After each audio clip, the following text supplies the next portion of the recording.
2장 16절에서 21절. 이는 곧 선지자 요엘을 통하여 말씀하신 것이니 일러스되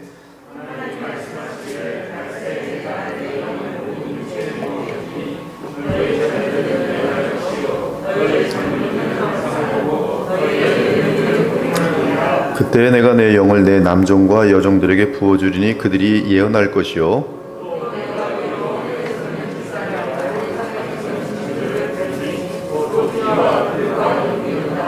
주의 크고 영화로운 날이 이르기 전에 해가 변하여 어두워지고 달이 변하여 피가 되리라. 누구든지 주의 이름을 부른 자는 구원을 받으리라 하였느니라. 예수께서 부활하신 후 이 땅에서 40일 동안 계시다가 40일이 되던 그날에 하늘로 승천하셨습니다. 그러면서 제자들에게 곧 성령이 오시니 기다리라고 하셨습니다.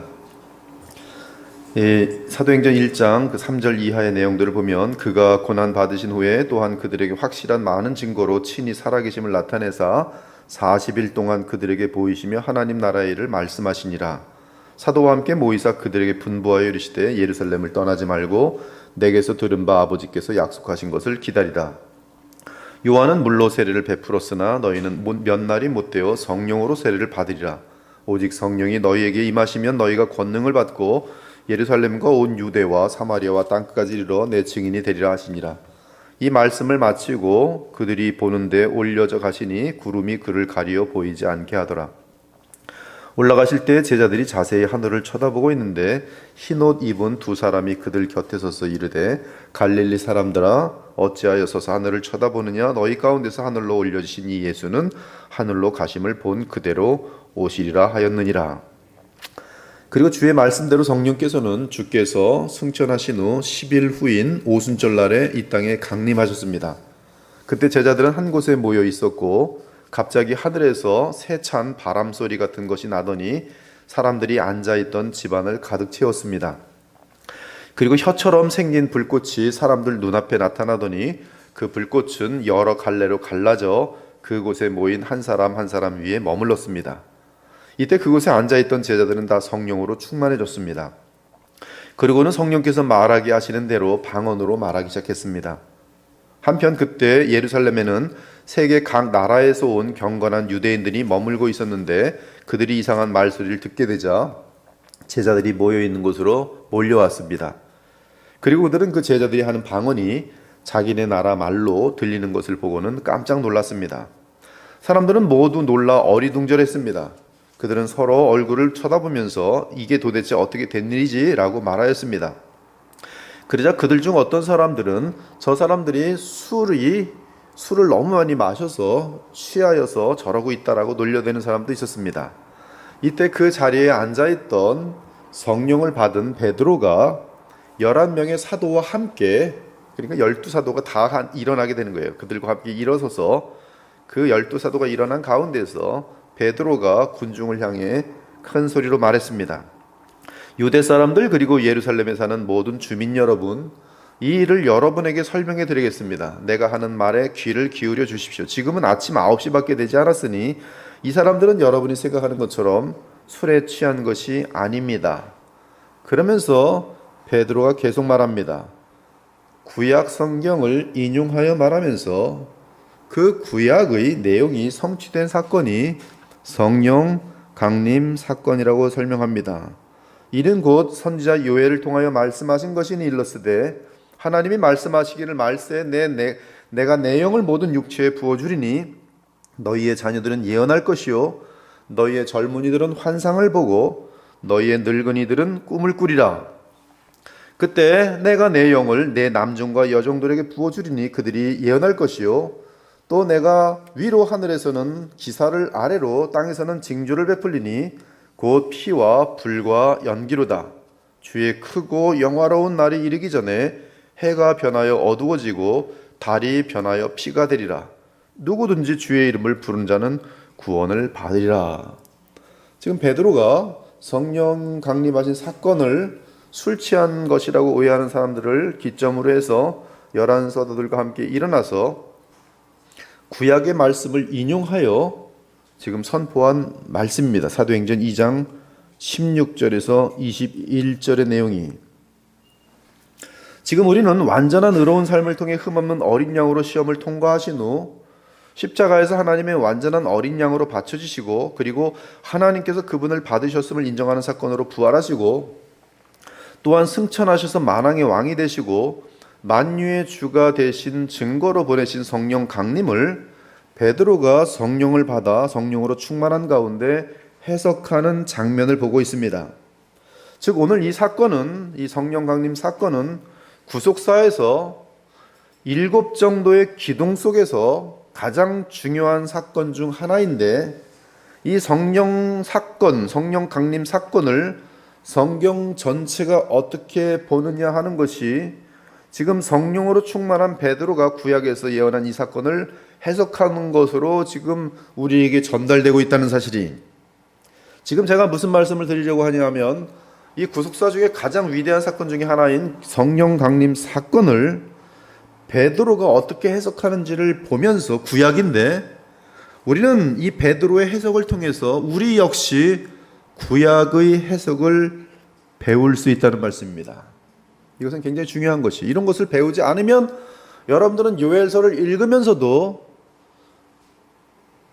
이 예수께서 오신, 그리고 만왕의 왕이 되신, 그리고 성령을 보내신 차원 속에서의 이 요엘서를 또는 구약 성경 정체를 보는 그 관점을 배울 수 없다는 말씀이, 그러나 이러한 것들을 눈여겨보고 이렇게 구약을 해석했구나 라고 성령으로 충만한 베드로의 성경 해석을 볼 때 그것을 마음속에 새기면서 다시 구약을 볼 때는 우리도 동일하게 성경 전체가 알려주려고 하는 그 의도대로, 사도들이 성경을 해석하는 그 방법대로 성령이, 성경의 저자이신 성령이 성경을 해석하는 방법을 배울 수 있다라는 그런 이야기가 되는 것이, 그러므로 오늘 베드로의 요엘서에 대한 성경 해석은 성령으로 인한 해석으로서, 성령이 충만한 베드로의 해석으로서, 하나님 말씀의 저자이신 성령의 해석으로서 하나님의 해석인 것이, 그러므로 우리가 이 베드로의 인용된 내용과 요엘서 구약을 다시 한번 보는 것은 대단히 중요한 것입니다. 그래서 여러분들이 손을 펴서 요엘서 2장 28절에서 32절을 펴셔야 돼요. 그 후에 내가 내 영을 만민에게 부어주리니 너희 자녀들이 장래일을 말할 것이며 너희 늙은이는 꿈을 꾸며 너희 젊은이는 이상을 볼 것이며 그때에 내가 또 내 영을 남종과 여종에게 부어줄 것이며 내가 이적을 하늘과 땅에 베풀리니 곧 피와 불과 연기 기둥이라.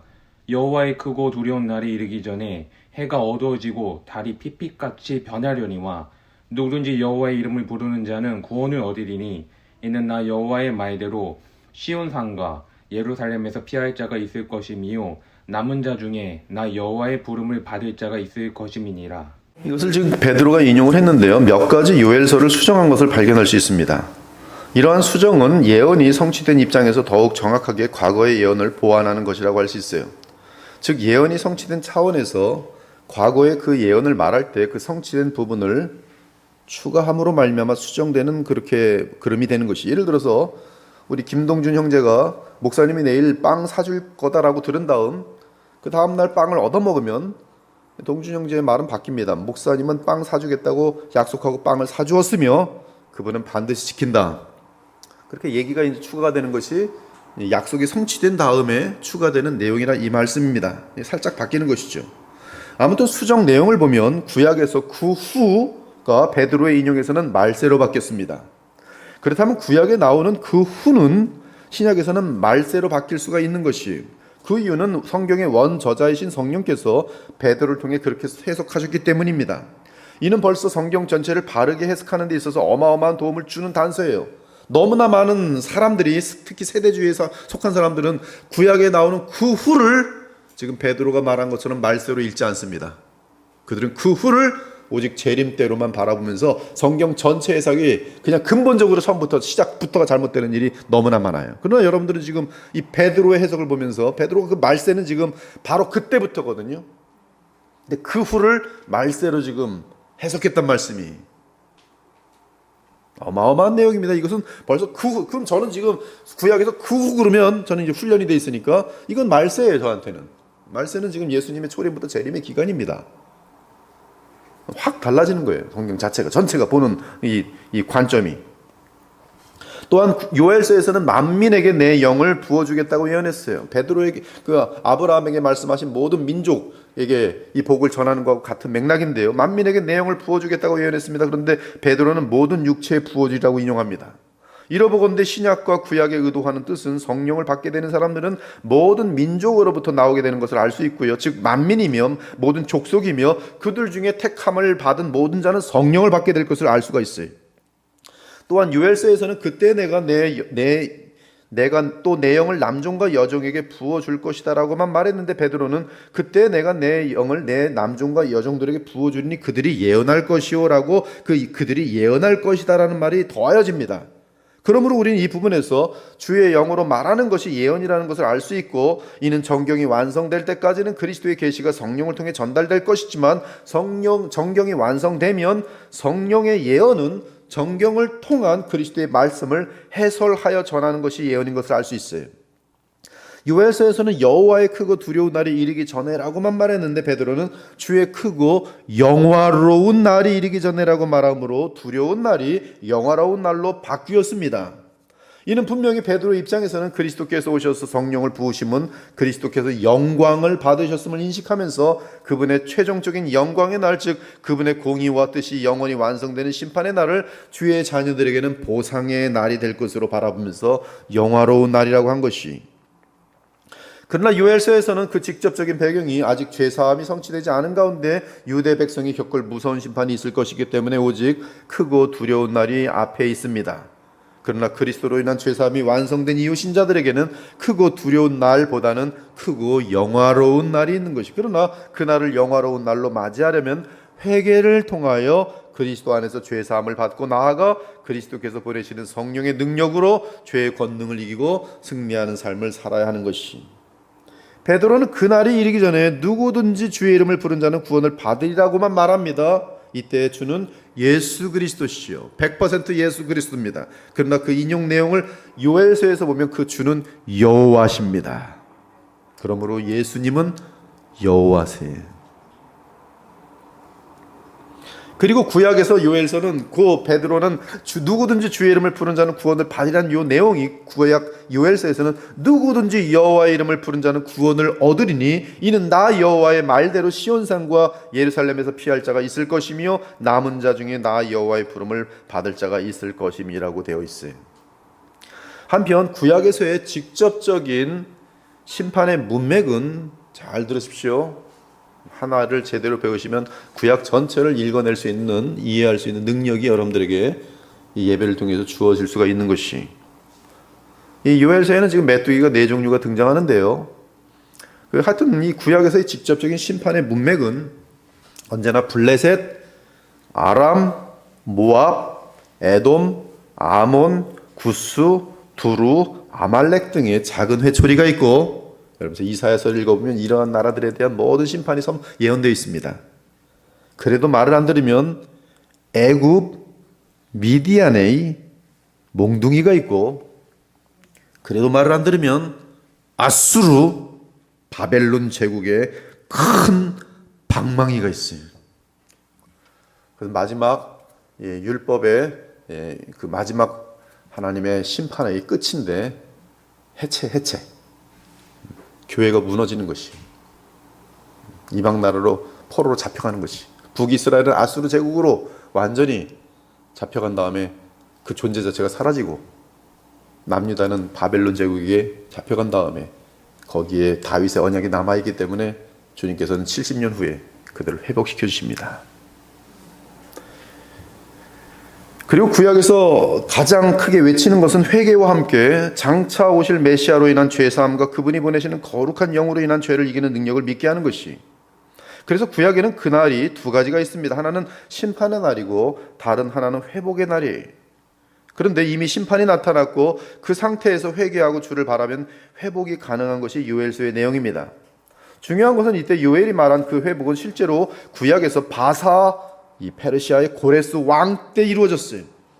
요엘서에도 이미 북쪽에서 내려오는 그 왕이 너희를 핍박하는 이 큰 하나님의 큰 심판을 저지른 그 왕을 무찌르는 그러한 내용을 다 담고 있습니다. 이 고레스 왕, 그래서 이 그들에게, 구약 백성들에게는 마치 예수 그리스도의 역할을 해내는 그러한 모습으로, 그림자로 반영되어 있습니다. 그러나 이 모든 구약에서의 사건은 전부 다 신약에서 있을 실체를 가리키고 있을 뿐이, 즉 북이스라엘과 남유다는 새 언약 시대의 모든 민족 가운데 흩어져 있는 교회로 이어지고, 북이스라엘과 남유다를 징계할 때 쓰였던 모든 주변 나라들은 새 언약 시대에서는 모든 나라 가운데 있는 불신자의 세력으로 이어집니다. 구약에서의 하나님의 심판은 신약에서는 지옥으로 이어지고, 구약에서 나타난 하나님의 은혜와 회복은 이 신약에서는 이 땅에 이어지는 영적인 천국과 장차 주의 재림으로 임하게 될 새하늘과 새 땅으로 이어집니다. 그러므로 구약에서의 어떤 물질적인 축복들은 그것이 신약에서 부정되지는 않지만 그것은 이 그림자지 실체는 아닌 것이, 즉 구약에서 말하는 모든 복락들은 그것이 궁극적인 복이 아니라 천국이 실제인 사실을 알려주면서 그리스도 안에서 마음껏 천국을 누릴 수 있도록 하는 그러한 예표인 그림자가 되는 것이, 그러므로 우리는 신약 시대를 살면서 복이라고 할 때 물질적이거나 어떤 명예적이거나 권력적인 것을 부인할 필요는 없지만 그것은 이 더 좋은 실제에 비하면 단지 그림자이기 때문에 그리 우리가 중요한 밸류를 두지 않아요. 그러나 아직도 신약에 대한 이런 완성된 실제 개념을 알지 못하는 사람들은 구약의 복의 개념을 아직도 갖고 와서 신약에서도 그 복을 계속 부르짖고 있으니 그것처럼 참남하고 실제를 놓쳐버린, 그림자를 붙든 구약 종교와 다름없는 그런 교회들이 지금 너무나 많은 것이, 제가 볼 때는 이 유대교와 같은 교회가 지금 이 땅의 교회들입니다. 유대교예요. 복음의 기독교가 아니에요. 유대교예요. 그냥 유대교. 순종 잘하면 잘 먹고 잘 놀고 잘 쉰다, 그것뿐이 없어요. 그것은 그림자를 붙드는 거하고 똑같다는 얘기시죠. 심지어 고레스 왕마저도 주의 백성에게 영원한 회복과 안식을 가져다 주시는 부활을 승천하셔서 승리의 성령을 보내시는 만왕의 왕 우리 주 예수 그리스도를 상징하고 있어요. 우리를 죄의 권능, 실제로 마귀의 권능으로부터 철저하게 우리를 해방시켜 주시는 성령을 통한 승리의 그리스도를 보여주고 있는 것이, 고레스가 구원받았는지 안 받았는지 우리는 구원받지 않은 것으로 간주합니다. 그러나 그런 모든 메시지가 담겨 있는 것이죠. 아무튼 요엘은 그 당시 남유다 백성을 향하여 회개함으로 하나님께 돌아오는 것만이 주의 백성이 살 길임을 외칩니다. 그러면서 요엘은 하나님의 주권적이고 무조건적인 사랑을 선포하는데 이런 부분이 늘 복음과 연결되는 것이, 복음은 하나님의 주권적인 사랑입니다. 너희 때문이 아니, 그들이 실패하였기 때문에 그리스도께서 오실 수밖에 없고, 그리스도 때문에 하나님은 일방적으로 그들에게 무한한 생명과 은혜를 부으신다는 사실이 바로 복음인 것이, 그때 여호와께서 자기의 땅을 극진히 사랑하시어 그의 백성을 불쌍히 여기실 것이라. 요엘 2장 18절에 이들을 사랑하는 이유가 그 땅 때문이, 우리는 이미 이전에 다니엘서 9장을 통해서 이 말씀이 예수 그리스도로 인한 복음과 연결된다는 사실을 확인하였습니다. 즉 이스라엘 백성 때문이 아니라 땅과 관련한 안식년 및 희년 제도 언약 때문에 하나님께서 주의 백성을 율법의 저주로부터 구원하는 내용을 확인하였어요. 지금 이 대답은 70년의 그 요벨, 이 안식을 누린 땅을 보고 하나님께서 바벨론에 포로되었던 남유다 백성을 다시 예루살렘 성으로 회복시키는 장면을 그리게 되는 것이, 여호와께서 그들에게 응답하여 이르시기를 내가 너에게 곡식과 새 포도주와 기름을 주리니 너희가 이로 말미암아 흡족하리라. 내가 다시는 너희가 나라들 가운데서 욕을 당하지 않게 할 것이며 내가 북쪽 군대를 너희에게서 멀리 떠나게 하여, 즉 바사의 고레스 왕이 바벨론 제국을 해방시키는, 바벨론 제국에서부터 이 유다를 해방시키는 그 장면인 것이죠.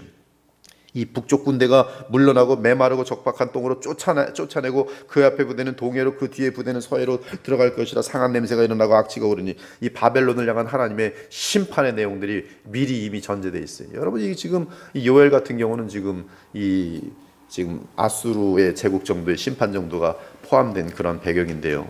근데 바벨론 제국은 아직 등장하지 않았는데 이미 바벨론 제국에 대한 심판 내용까지도 바라보면서 이 고레스 왕에 대한 그런 예언을 하면서 고레스 저 건너에 계시는 바로 우리를 죄와 사망으로부터 구원하시는 예수 그리스도까지 정확히 보여주고 있는 것이, 그러면서 땅에 대한 그러한 언약을 하시더니 바로 유알 2장 23절을 보면 그 땅의 언약은 그리스도로 정확하게 이어지면서 예언되어져요. 근데 놀랍게도 이 그리스도에 대한 내용은 성령의 역사까지도 나타납니다. 그것이 요엘 2장 23절과 24절이 여기서 너희를 위하여 비를 내리시되라는 원어는 23절 24절 그가 너희를 위하여 비를 내리시되 이른 비를 너희에게 적당하게 주시리니 이른 비와 늦은 비가 예전과 같을 것이라 마당에는 밀이 가득하고 독에는 새 포도주와 기름이 넘치리로다.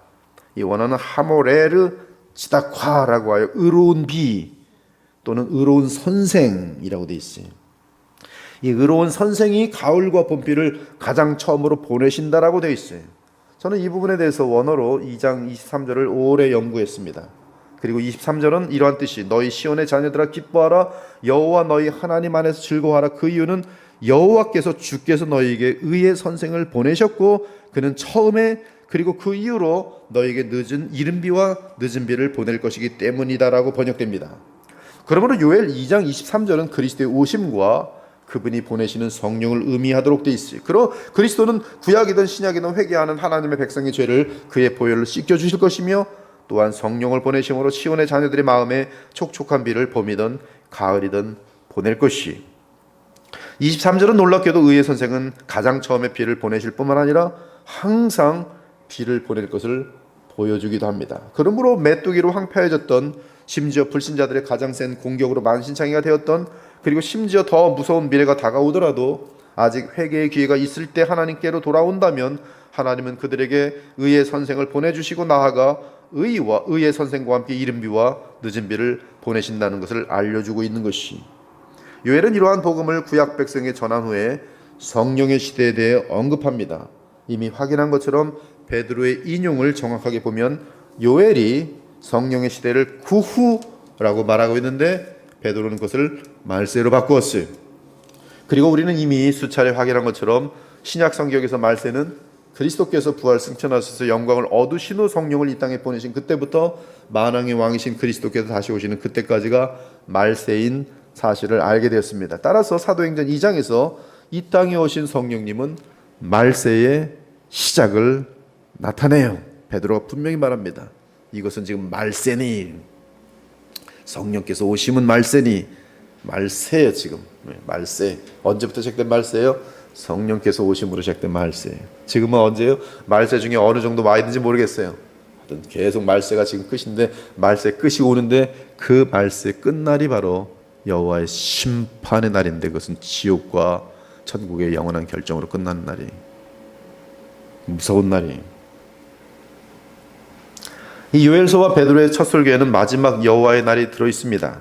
그날은 가짜와 진짜를 영원히 가르는 날이고 가짜들은 다 하나가 되어서 하나님과 그리스도와 마지막 전쟁을 치르고 영원한 불못으로 떨어지는 멸망이 그 모든 가짜들은 모든 세상 나라들 가운데 있어요.